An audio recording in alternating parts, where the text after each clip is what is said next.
Hello, everybody, and welcome back to another exciting episode of Watching the Boxes Fantasy Basketball Podcast, hosted by #basketball.com and draft.com, where if you use the promo code BOXES, you will get a free entry to your first game after deposit in the hottest daily fantasy app that is out there right now. Use that promo code BOXES and starting over. God damn it. Take two.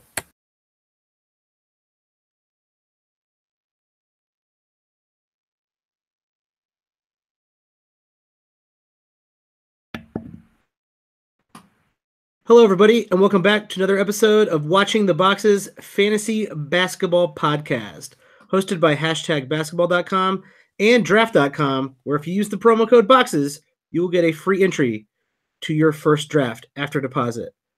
I'm your host, Mike Catron, and joining me, as always, is my co-host, Tyler Watts. What's up, Tyler? Well, I'm worried on two levels, Mike. Uh-oh.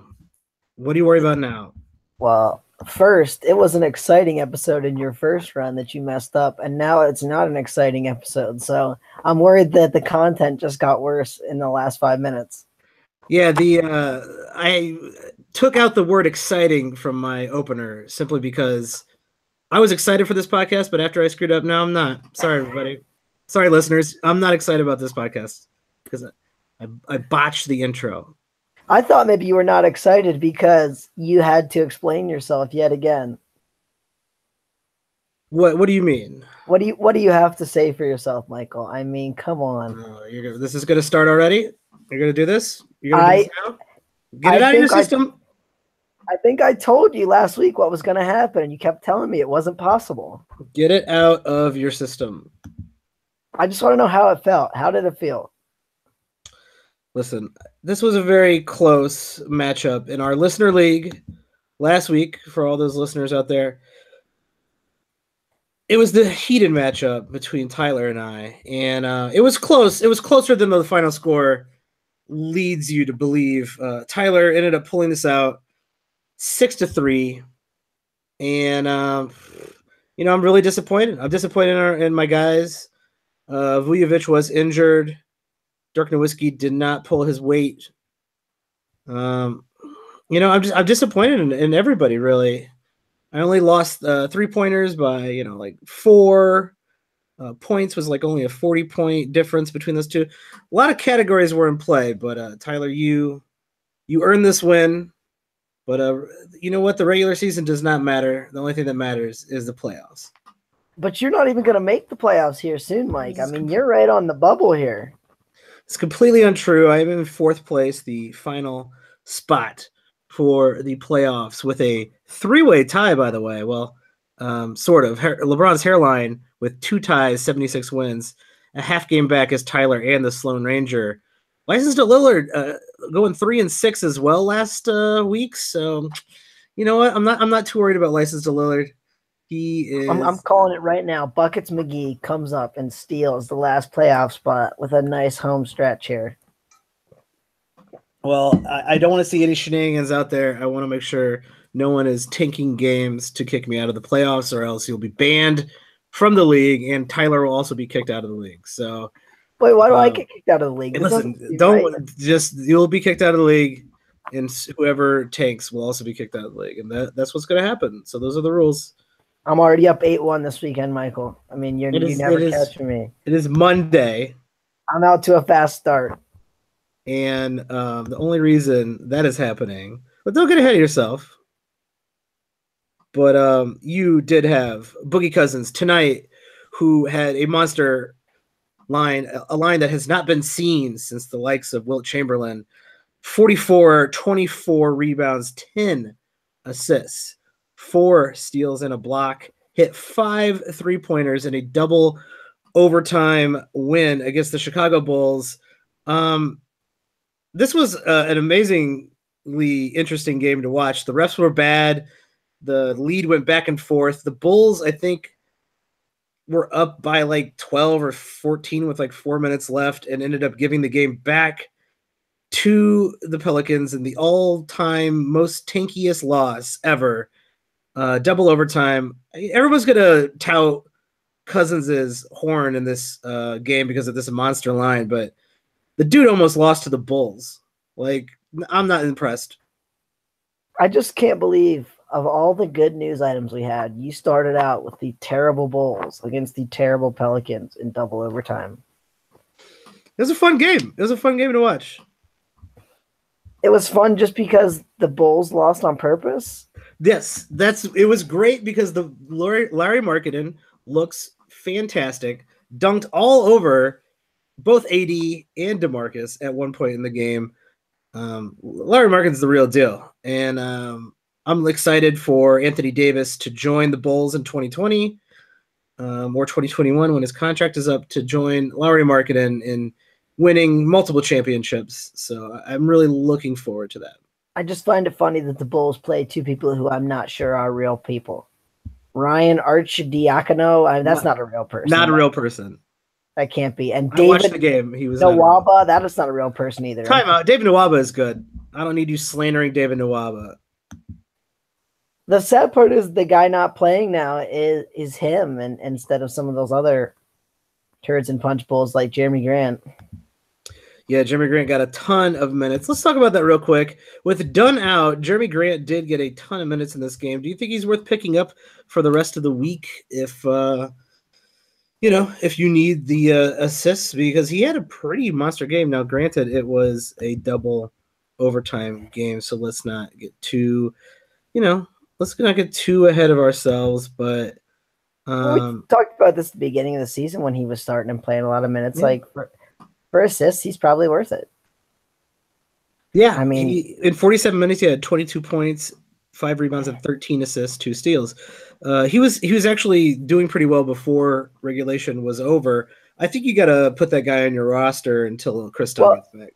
Here you go. At the beginning of the season, he played over 30 minutes in 5 games, and his assist totals were 5, 10, 7, 9, and 8. All right. So that alone probably makes him worth picking up. And he had over double-digit points in all but one of those games. So, I mean, there you go. I like that. Go pick up Jeremy Grant for your point guard needs this week. I might have to go do that in our league. Hopefully, don't pick him up, Tyler. I don't need you snatching my good picks. No way. I just picked up Buddy Hield for this Monday, Tuesday, back to back. So I'm riding with Buddy. I just dropped him. Damn it. Not knowing the schedule, Mike. You haven't been reading my article. I know. I have not been reading your article. I didn't want to cheat and beat you with your own information last week, but if you don't know, listeners, Tyler does write an article on #basketball.com every single weekend to prime you for the upcoming weekend fantasy. And let's go ahead and talk about that right now. Is there any quick tips you would like to throw out to the listeners for week 15? Week 15 is a week where we see a lot of games. There's only one team with 2 games this week, and every other team has 3 or 4 games. So that's not usually the case. Usually we see a few more teams with 2 games. The Kings and Hawks are teams you want. The absolute best schedule of the week goes to the Oklahoma City Thunder. Unfortunately, they don't have a ton of streaming options. Pick up Bogdanovich. Guys like Wesley Matthews are available. Dwayne Dedmon, Torian Prince, De'Aaron Fox. I mean, there's a lot of guys to be had. Another guy I'll mention, Kyle Anderson, only owned in 16.1% of leagues. He doesn't score a lot of points, which I think that kind of usually makes people perpetually under-owned in these big sites. But Kyle Anderson's going to be good with Kawhi Leonard out, and Kawhi Leonard don't look like he's coming back anytime soon. Yeah, that is really sad. Kawhi Leonard out again. Apparently misdiagnosed injury, which sounds really bad. Allegedly, a little bit of a falling out with the front office in the Spurs. I find that hard to believe, considering how professional and great that front office is. I think you have to own Kyle Anderson almost immediately. You got to pick him up. Yeah, no doubt. I think he should be on just about every league. He produces some crazy games on the defensive stats that you are gonna want to own, like some 5 steal games, some 4 block games. Like he He's got the ability to produce stats that other guys just can't do. Yeah, he's had multiple 5-steal games this month. In his last 2 games, he's averaging 3 blocks a game. This guy's just a weird, all across the board dude. He even hits the occasional 3. That's not his forte, but there it is.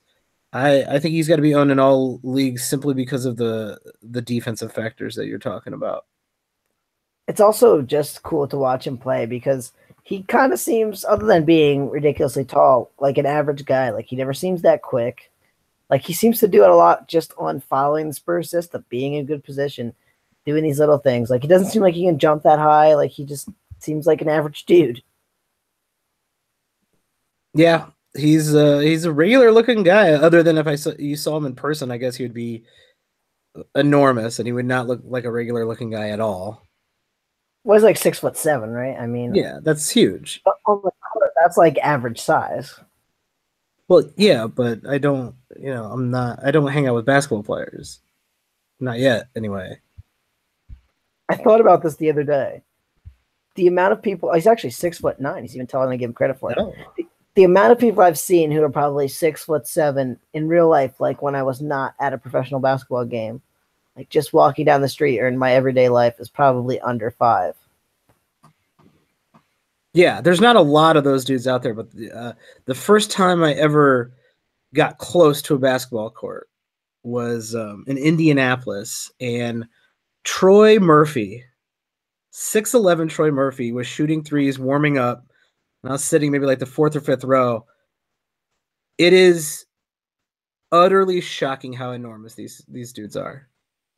They're so fast, and they're like 2 real people stacked on top of each other. It's amazing. I can't believe we're all, the same species, because they're superhumans. It's incredible to see. And Troy Murphy, by the way, should not be like the athletic specimen that I'm fawning over, but dude, that guy was huge, and he was built. He's a big dude. Yes, they're all like crazy big. Troy Murphy, a good throwback fantasy player. One of the original stretch 4s. Half the listeners not alive when Troy Murphy played. Yeah, probably not. Got to know my demographic. Us old guys miss the days of Rashard Lewis and Troy Murphy. Sean Marion, what a guy. Speaking of Sean Marion, the Phoenix Suns played the Milwaukee Bucks tonight, and in breaking news this evening, Jason Kidd spilled water on the court and was immediately fired from the Milwaukee Bucks. And tonight was their first game without Jason Kidd as their coach. No replacement coach right now. I believe they're just using their assistant coach as an interim coach. Is that right, Tyler? Yeah, and they said they're going to keep him for the remainder of the season, so do not expect to see a full-time head coach hired until the offseason, and that's going to be a job that a lot of guys want because, I mean, you got Giannis, you got Chris Middleton. They're just a really fun team. Who doesn't want to coach Giannis? The guy is going to be one of the best players maybe of all time. Who knows? Tonight, they ended up playing without Giannis against the Phoenix Suns. I'm not really sure what I'm taking out of this Jason Kidd firing. I think all the main names like Middleton, Bledsoe, Giannis, even maybe Brogdon might be affected by it, but I'm taking the main names and not worrying about it at all. I don't think anything different's going to happen. Well, and I think this is worth mentioning too. This is another team that doesn't really trust their bench. I mean, I wouldn't either. So it'll be interesting to see. Kidd there for a hot minute, especially when Giannis was playing all of his starters like 35 to 40 minutes a night and trying to limit the bench as much as possible. It'll be interesting to see if the interim coach does the same thing. I mean, he played Chris Middleton 39 minutes tonight, Malcolm Brogdon 35, Eric Bledsoe 33. So it looks like he's going to keep things kind of status quo, but maybe the front office will tell him that he's got to limit some of these guys' minutes a little bit, which is bad for fantasy all around because, like you said, these bench guys aren't going to be producing much of anything. No, I don't think there's really too many guys on the peripheral here. You hope John Henson, who's been pretty good for John Henson, kind of one of those old school. Oh man, if this guy played the starters minutes, he'd average 9 blocks a game. Type of ridiculous analysts out there saying stuff like that. When in reality, John Henson has averaged about 25 minutes a game this year and is averaging 1.5 blocks. You maybe see a bump there. I don't know. I just don't think there's too many guys on the peripheral here that will benefit too much from this coaching change, or even like you were saying that if the bench gets some more minutes, who's really going to benefit? The answer is I don't think anyone. I'll say this though, I think that move to fire Kidd was long overdue. I think that this could be a Warriors kind of situation where Kidd goes and somebody new comes in and they all of a sudden reach this new level. Like Kidd always just seemed to have a way to throw the players under the bus. I mean, he did it on his way out, right? He threw Giannis under the bus.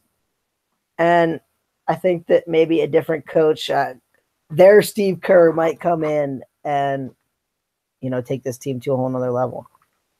I think that would be great, minus the fact that I don't want the Bucks to win anything because that means the Bulls are not winning. Maybe give them the first 2 years during the Chicago rebuild, but the Bulls look like that rebuild might only last another couple months. They're probably going to make the playoffs, Tyler. Mike, you have been drinking a lot of heavy alcohol if you think Chicago is making the playoffs. They keep winning. They barely lost tonight. There is no way they're getting ahead of Detroit, Philadelphia, Milwaukee, Indiana, Washington. At best, they're the 10th seed. God, they need to be worse. They need to start losing games.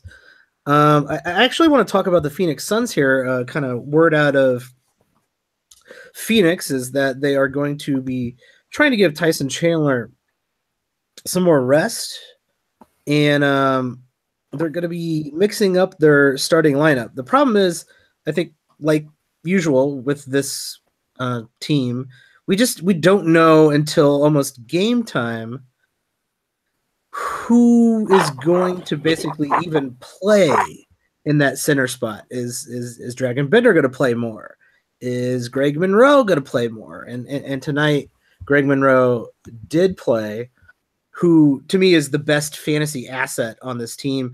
Greg Monroe had 19 points, 7 rebounds, 4 assists, 2 steals, 9 for 11 from the field. Played 30 minutes, and Tyson Chandler did not play. Alex Len only played 18 minutes.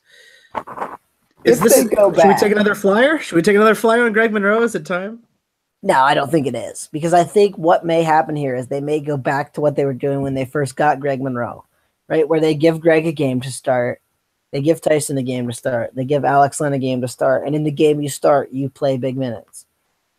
In that scenario, whoever is starting is worth streaming, right? Tyson Chandler is the worst fantasy option of the 3 if they all get the same amount of minutes. But he can still get you pretty close to 10 rebounds a game. Yeah, he's still worth streaming. And Greg Monroe, like you said, is probably the best fantasy asset of all of them. He's a good steals player for a center. He's going to rebound. He's got the ability to score.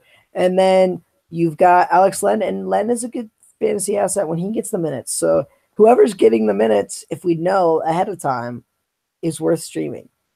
Would I hold any of those 3 players if they're going to rotate the starting lineup? I would not. Yeah, it's probably not worth it unless you're in a bigger, a deeper league.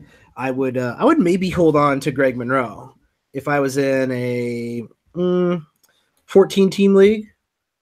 It's hard to find guys, even if Greg Monroe might not be even, I guess, playing every game. It's still worth that production, because it's probably pretty hard to find that type of production off the waiver wire in a league that big. Oh, I'm with you. My worry though is, in the last 2 months, okay, he has played in a total of 8 games. Yeah, about 9 counting tonight. It frightens me. It definitely frightens me. I think if he's going to start playing though, like every second game, every third game he's going to start, and then every second game he's going to come off the bench. Why not? Oh yeah, in a deeper league, I mean, when there's nothing on the waiver wire, I could see holding him there. But man, how long does it last? I mean, we saw this happen once, earlier in the season, right? And it's just like it worked out for a little bit, and then he just wasn't playing at all. And I mean, I guess short term, you have nothing to lose. But if he played 5 minutes in the next game or not at all, it would not be a huge shock to me. Yeah, and if they start winning, it won't last that long, will it? No, I mean, and at some point, right? Even if they can't move Greg Monroe and Tyson Chandler, and Alex Len's only on a 1-year deal too, right? So it's like if they can't move these players, at some point they might just go. Especially if Marquise Chris gets healthy, they might just go. Yeah, you all three are not playing anymore. Like we're going to play Dragon Bender and Marquise Chris, and you guys can just sit the bench and not play. I don't know what to do with that Phoenix team. It's really hindering a lot of potential that's on that team with the way their rotation's going. It's pretty frustrating. Yeah, and it's almost like they can't seem to pick a lane. Like at least Sacramento picked the lane, right? Like they're just like whatever. Now they did start Vince Carter tonight, which we can talk about the stupidity of that. No, respect Vince Carter. You gotta respect. You gotta respect Vince Carter. Oh, I do respect Vince Carter, but at this point, when you've committed to playing your young players, like cut Vince Carter, let him play on a contender, man. Like don't be starting him and not playing your young players who could be getting better. Like you're the worst team in the league right now. Like why are you playing Vince Carter 25 minutes? Like that doesn't make any sense. Yeah, there's just no point. And there's no point for him either. Like, okay, yes, he got to play in Charlotte for his final time in Charlotte if he stays with the Kings the whole year. He got to play 19 minutes. But other than that, like, what did that do for him? Like, he got to play 19 minutes and the Kings lost. Like, let him go play on the bench for somebody.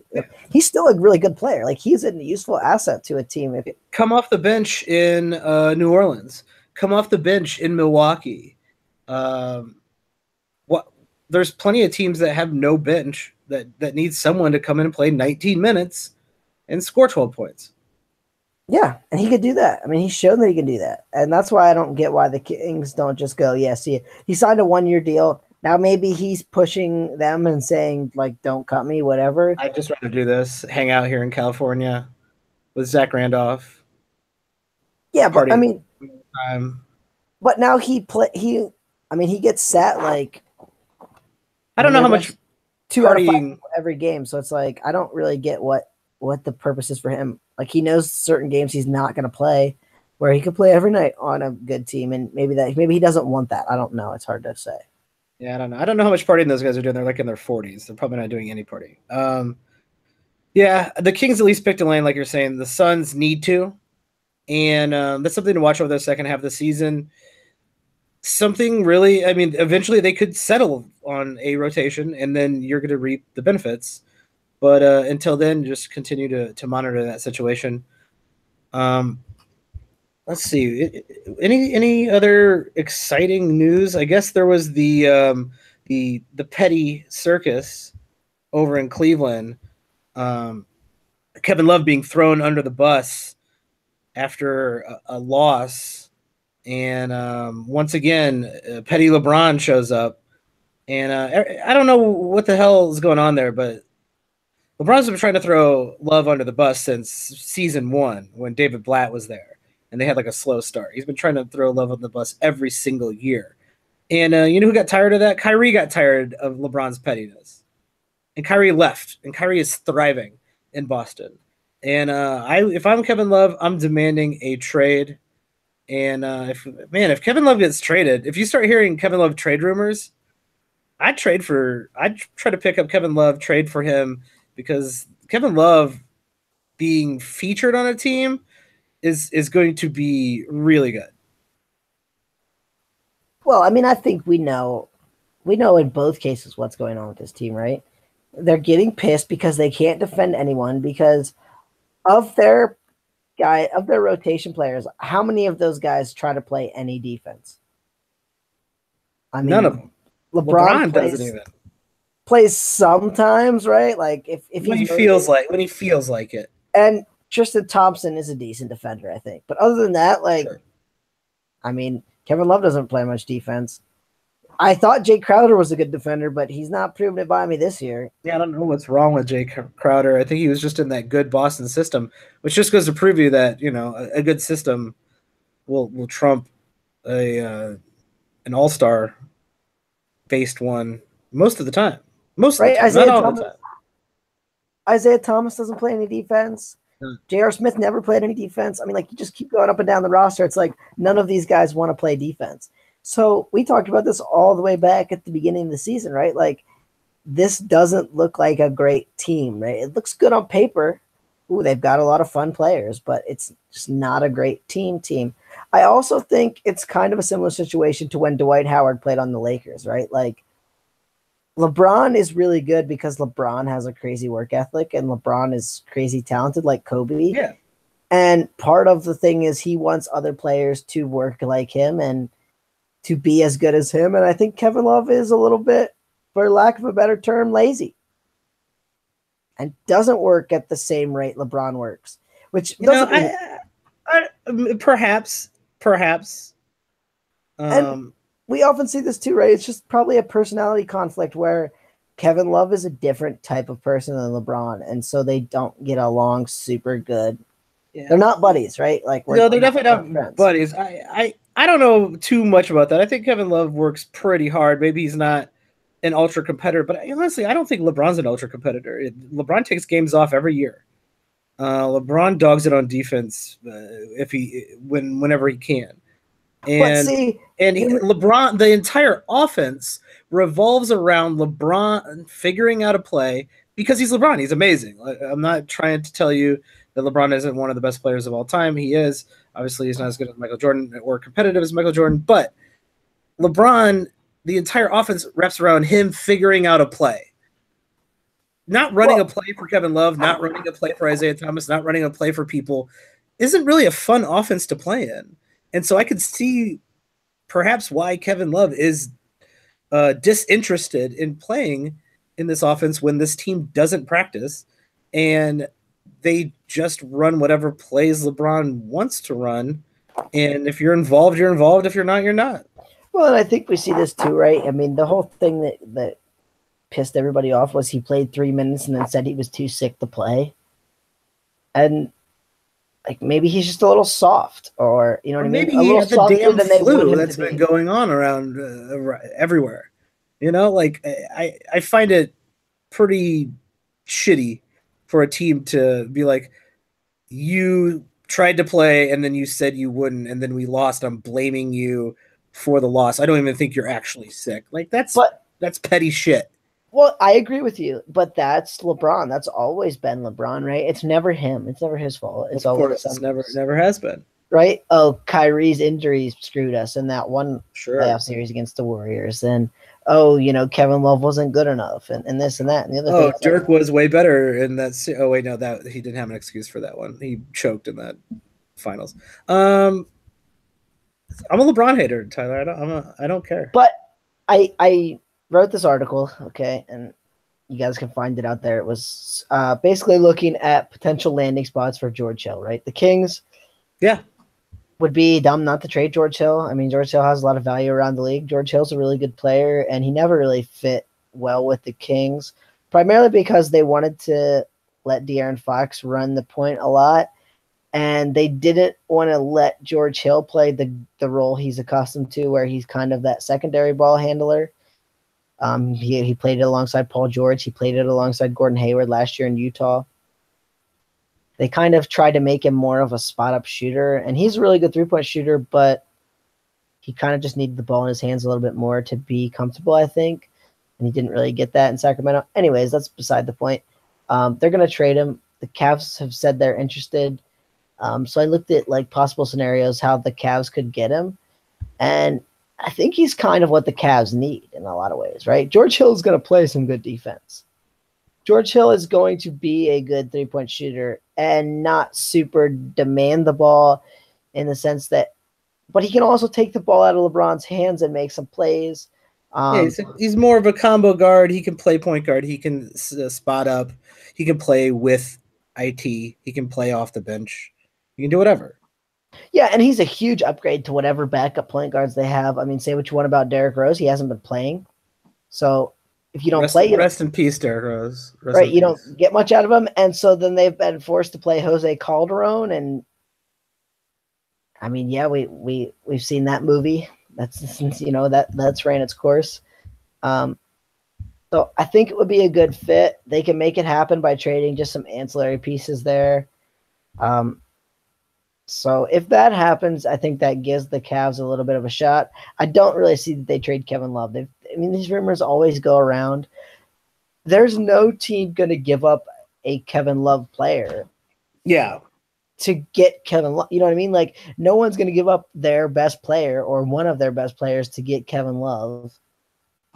And so the Cavs don't want to trade for future stuff. So, like, I don't really see Kevin Love moving until LeBron leaves at the end of the season, which if that happens, then Kevin Love will probably be gone. Yeah. Kevin Love most likely. Or, well, does he have a year left on his contract, or is this his last year? That's something I would have to look up. I'm not well. That'd be interesting to see. He's got a year left. You know, he's going to be pretty awesome on the Cavs. Unless he has 2 years left.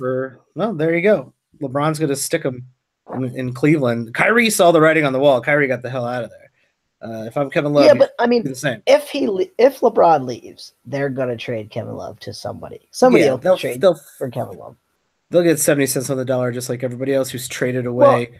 Well, Jimmy Butler, Paul George, except for those as much as we crapped all over those Jimmy Butler and Paul George trades, kind of worked out for both of those teams. Well, I mean, we finally saw Victor Oladipo take the step we kept saying he should take the last 2-3 years. Yeah. And the Bulls are still kind of undecided in the sense that obviously the Lauri Markkanen pick has worked out well, but the centerpiece that they got, Zach LaVine, I mean, we haven't really ever seen definitely a better haul.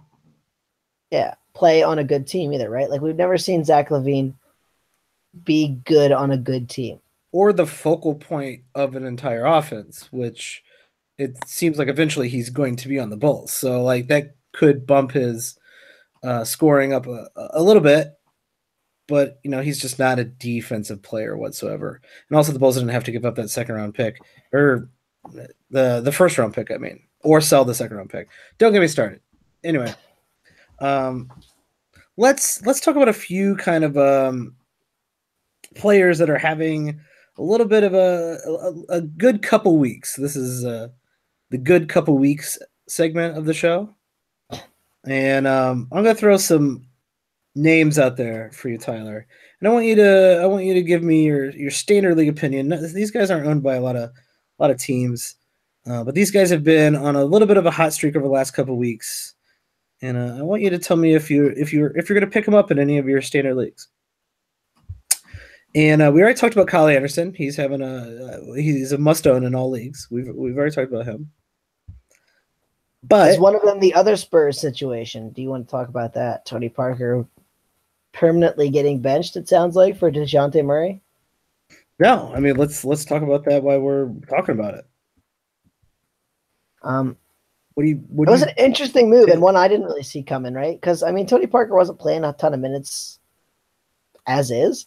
So I didn't quite get why they didn't just say, okay, you can start. But he basically told Tony Parker, right, like, your time's come, right? It has happened to everybody. It's happened to Pau Gasol on this team. It's happened to, other players, that he basically just moves you to the bench when he thinks it's time for you to play on the bench. And basically he's going to start DeJounte Murray. And Murray is a lot like Kyle Anderson in the sense that Murray can do some good defensive things, get some rebounds.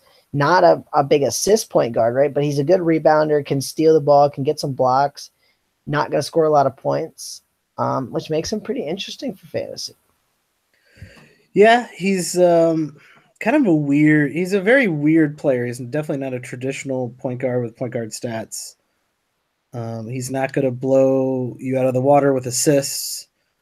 He can get the occasional block, get steals and rebounds. He's an athletic dude. Yeah, I don't really consider him a standard league value though. Oh no, and what I'm more interested to see, and we talked about deep leagues earlier, right? Is I mean, I would definitely pick him up in a deep league if he's going to play 28 minutes a night. Yeah.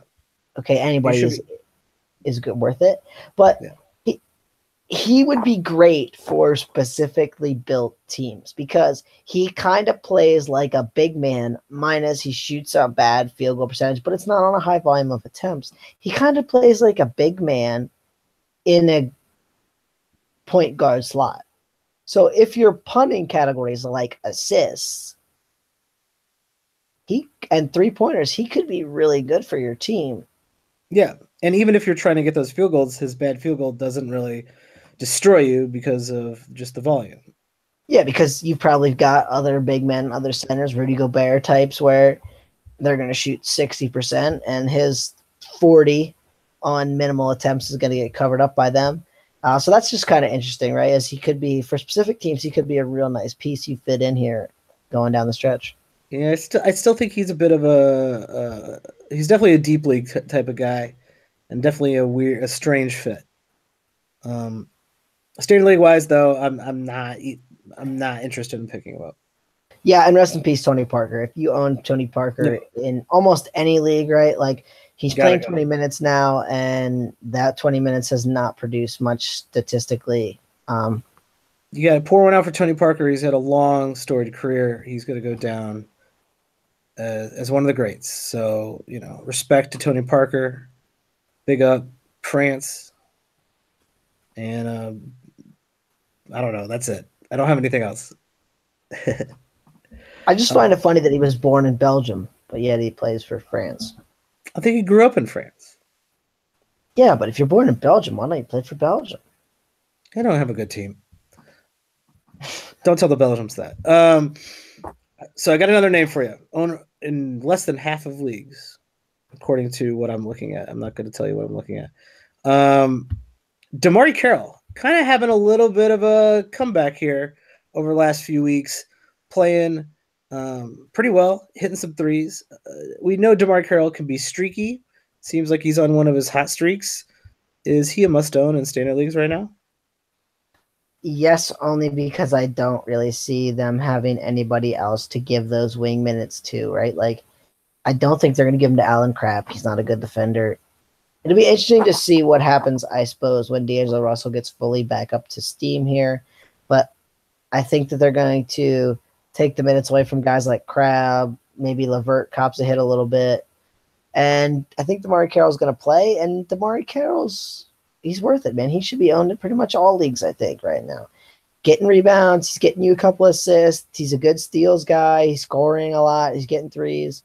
I mean, I don't own DeMarre Carroll in a standard league, and if the playing time drops to 26 minutes a night, well, then we'll have the conversation again. Yeah, maybe you move on then. But right now, you got to play a hot hand, and quite frankly, DeMarre Carroll has been pretty close to standard league relevant all season long, whether he's been on a hot streak or not.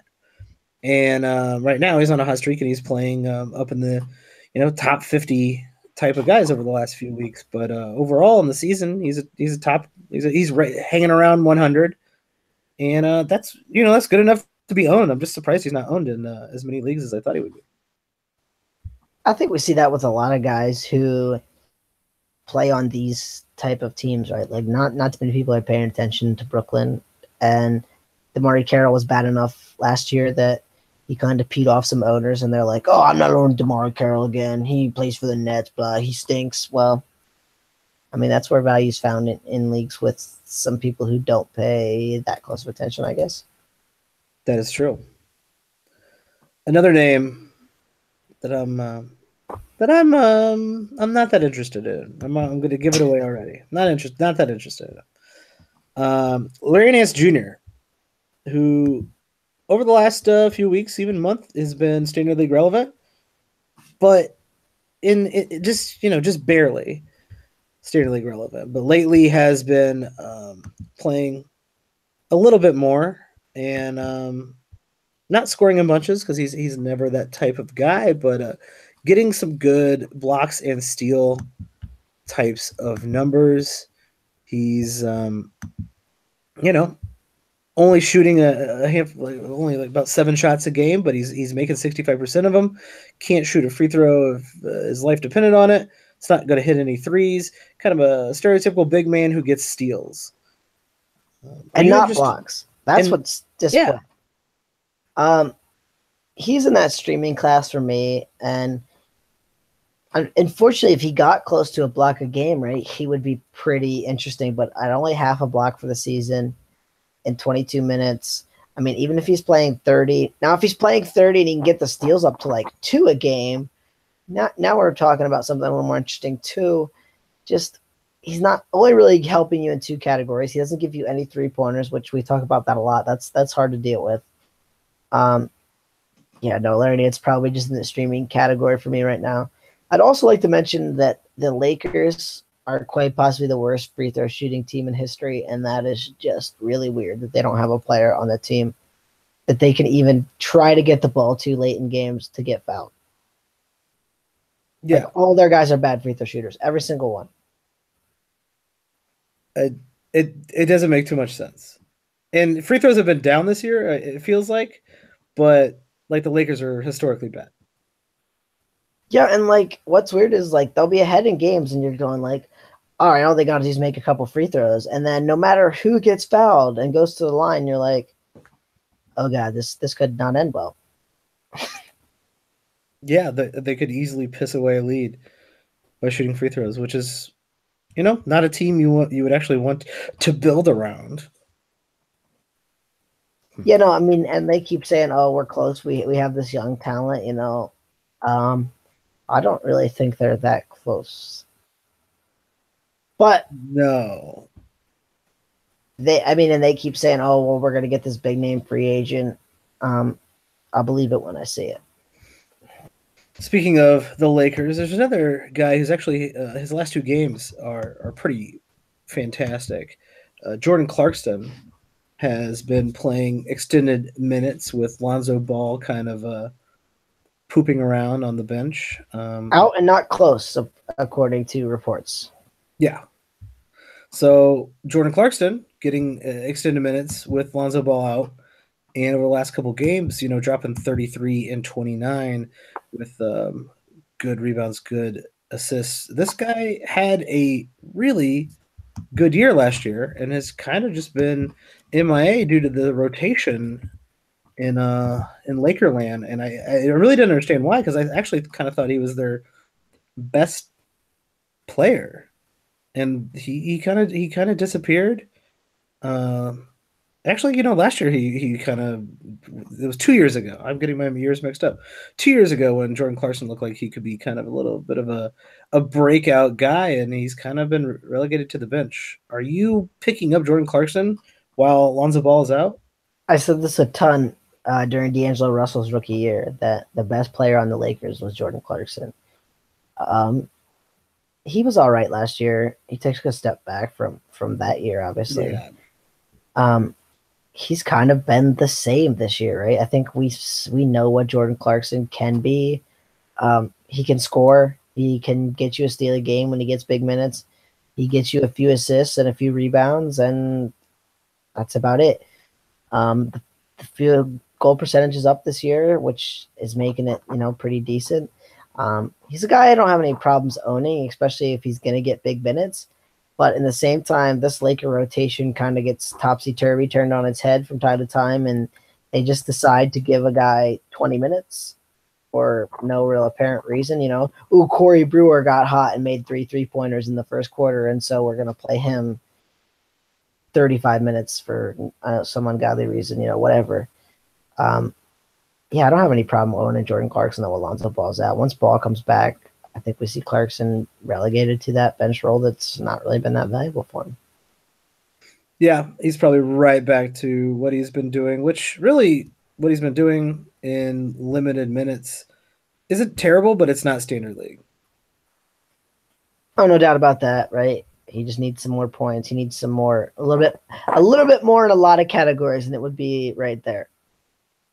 Yeah, he's just kind of one of those like scorer fringe type of guys who, if he doesn't, start adding to his game like Bradley Beal did, then he's just always going to be outside of that standard league value.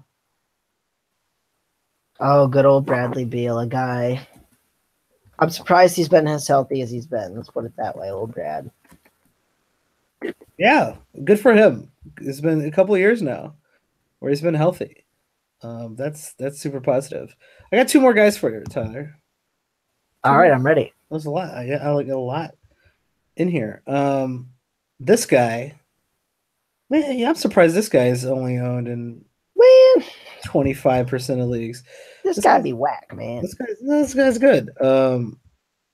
Kelly Oubre Jr.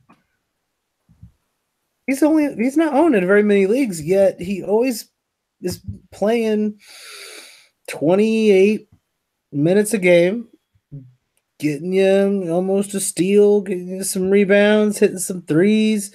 It's kind of like a poor man's Otto Porter. Yeah, and I mean, this is another team where they don't have a lot of bench options they want to use. And so you kind of see them using Oubre a lot in these small ball lineups and relegating Marcin Gortat to, fantasy irrelevance. They would much rather play Wall, Beal, Porter, Morris, and Oubre Jr., I think.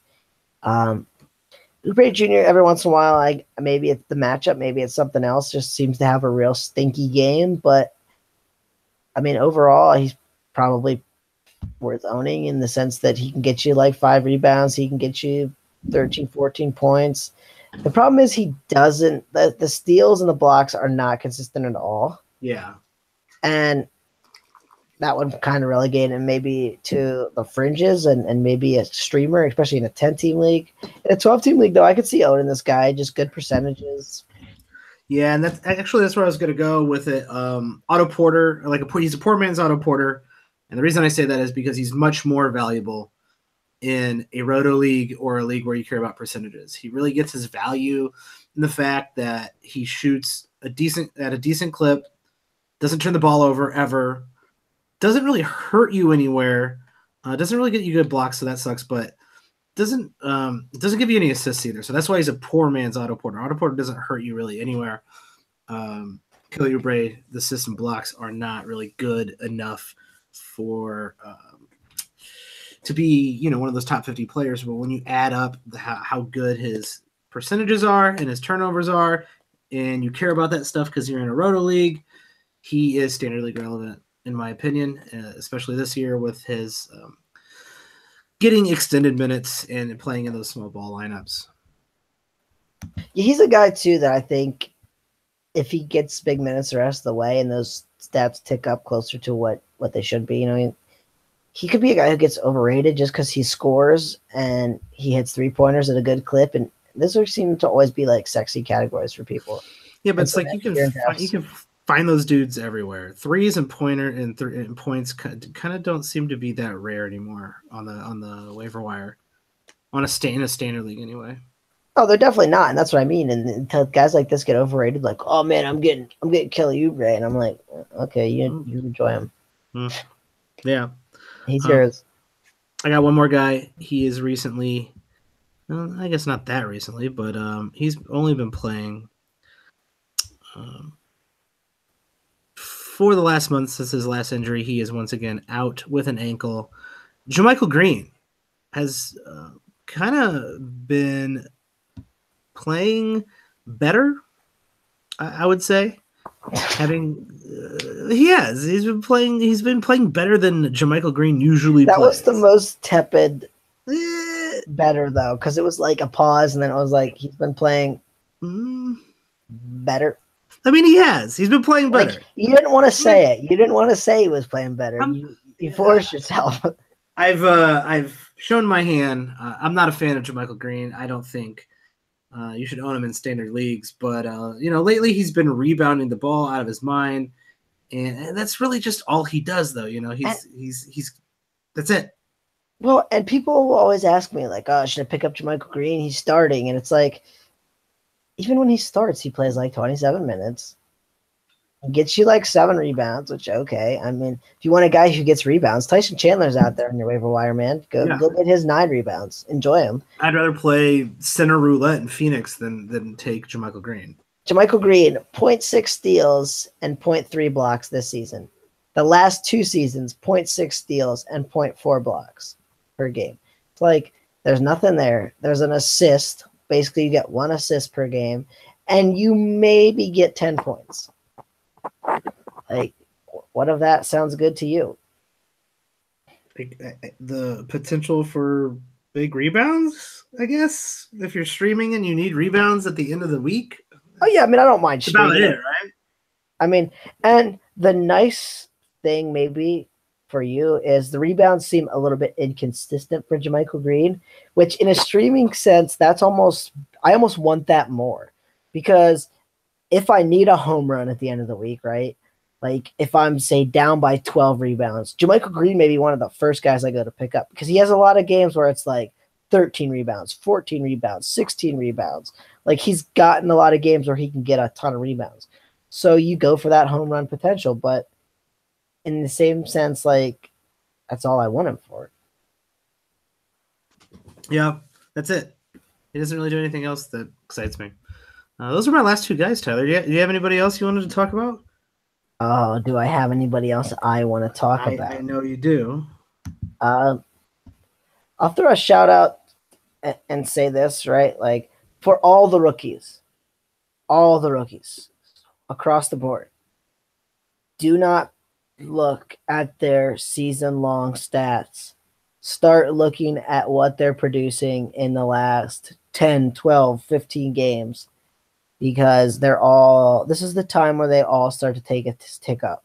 We're seeing it with guys like Dennis Smith Jr. He's been great in his last probably the 10 or 15 games. All the rookies usually kind of turn a corner here, get accustomed to the league, and really start to play like they're going to play in the future. And so that's something to keep an eye on. Yeah, it's been amazing rookie class when you think about it.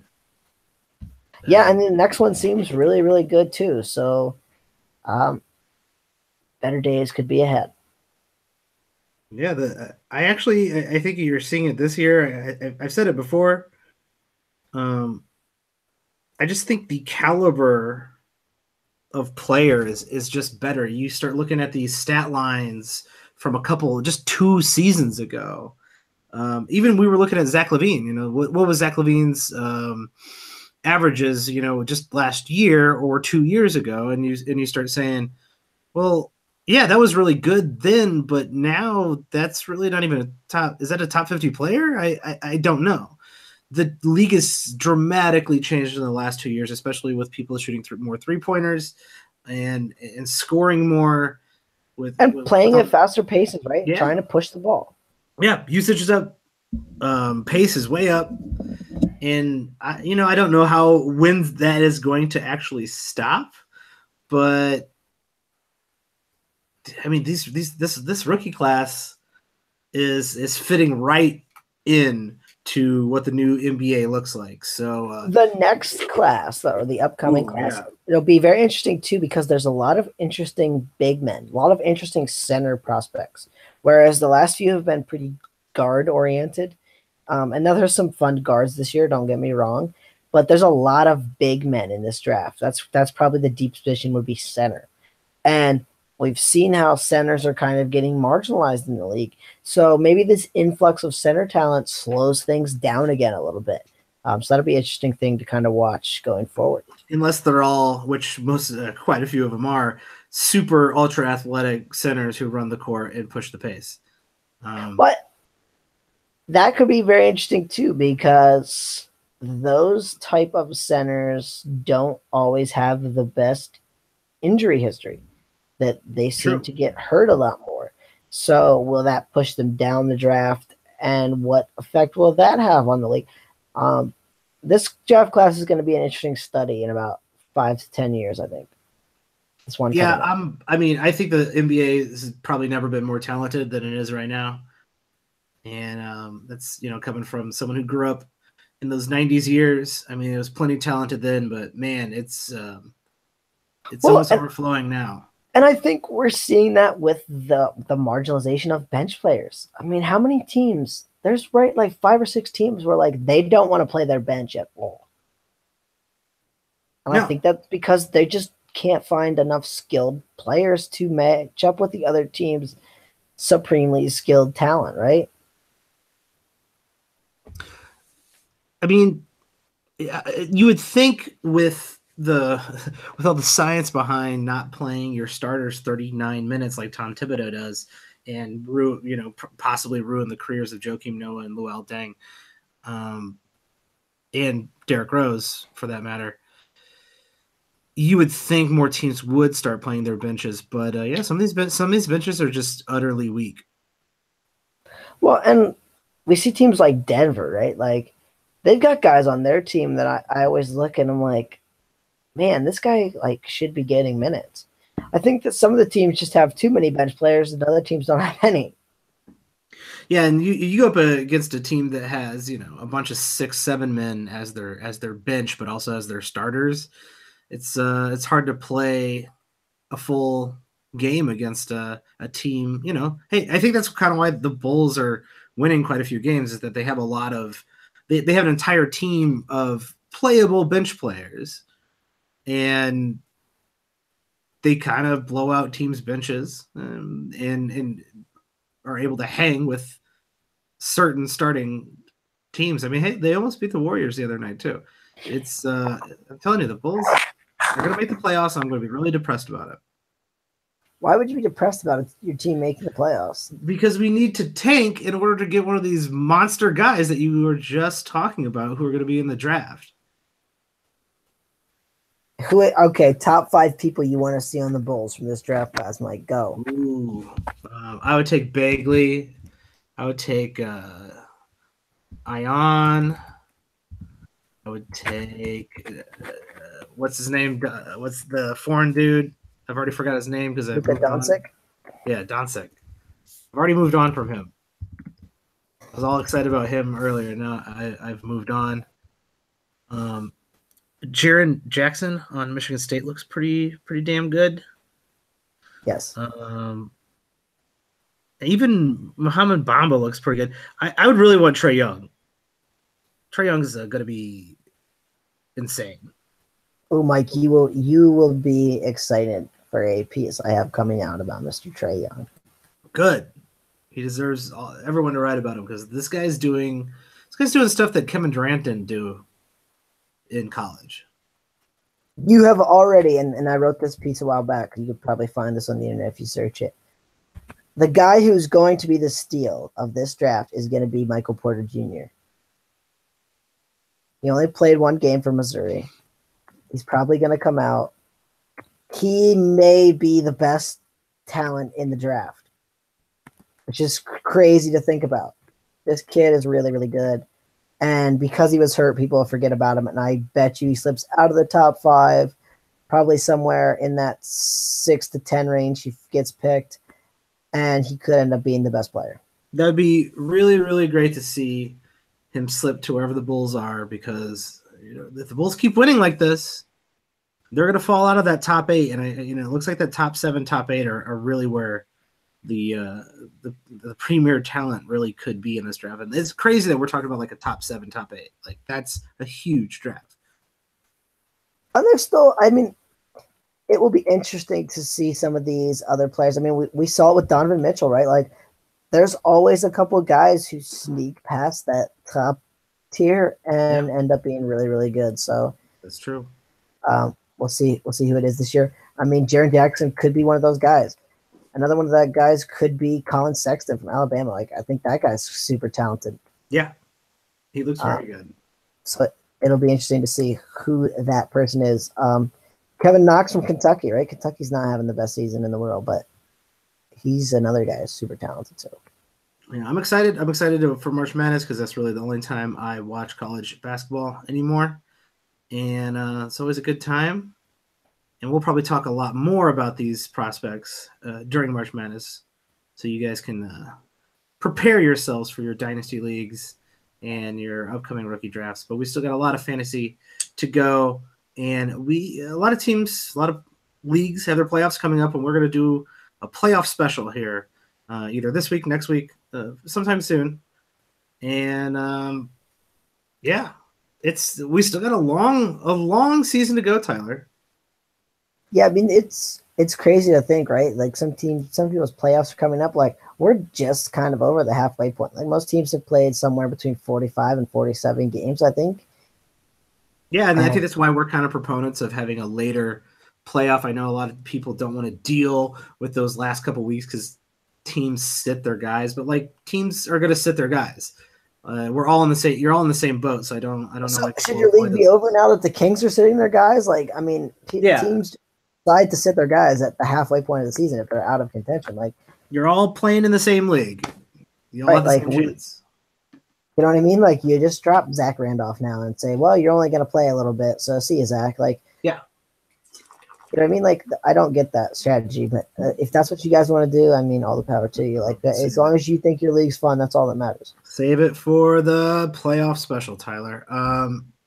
We will attack all those people and all those listeners and tell them how inadequate their league is at a later date. So I think that's it. Tyler, got anything else to plug? No, I've been writing like crazy though. So if you're interested, I mean, you can follow me on Twitter at Watsy4444 and find pretty much anything I've written. So yeah, Tyler's doing a lot of good work out there. He works too hard. I don't work at all. I'm lazy, and I don't write anything. It's great.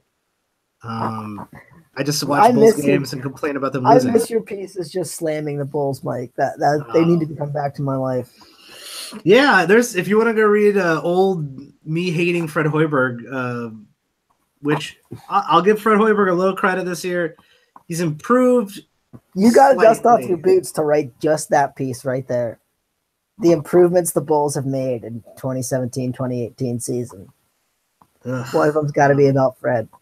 You know what? He still can't run an out-of-bounds play or an out-of-timeout play whatsoever. And then lately he's been saying like, oh, we're running less plays. Why? Why are you running less plays? Well, other than you're stealth tanking. So dust off your feather and your jar of ink and write it. Come on, Mike. You got to do it. If I write it, it's going to be, is Fred Hoiberg the ultimate stealth tank coach? That will be the title of the article. Because I can't tell. I can't tell if he's good or bad or both. Maybe he's just crap enough. Yeah. He's improving. But he needs to steal more plays from better coaches. That's all I got. You can find me at Watch the Boxes on Twitter. Feel free to tweet at me or Tyler. For anything, really, if you got feedback for the show, if you want to send questions to us about your league, if you want us to talk about any specific topics on the show, and if you like what you're listening to, please rate and review us on whatever you're listening to this right now. Just go out there, give us a 5-star rating or whatever, and give us a review and say how awesome we are. And that, that helps people find the podcast, and we really appreciate that. And also, if you'd like to do daily fantasy basketball gambling, check out draft.com. If you like fantasy basketball, I think you will like this. You do a snake draft before each day and use the promo code BOXES when you sign up for draft.com, and you will get a free first game after your deposit. I haven't been playing as much draft.com as I was earlier in the season, but I still get a pretty good winning percentage. How's your gambling going, Tyler? People in the DFS community are going to be mad that you keep calling it gambling, Mike. Because that's what gets it banned from states. It's not gambling, everyone. It's fun bets on sports. It's a game of chance. So it's a raffle? Or is it a game of skill? I forget the rules about gambling. It's a game of skill. That's it. Because it's not a game of chance. It's a game of skill. And because it's a game of skill, it is not a actual gambling type game, which makes it legal, which honestly, gambling should just be legal, and so should a lot of other things in this country. But that's a whole nother podcast called what I think should be legal in this country. You can check that out on wherever you download podcasts. Tyler, anything else? No, that's it, man. All right. We will catch everybody next time. Thanks for joining us, everybody.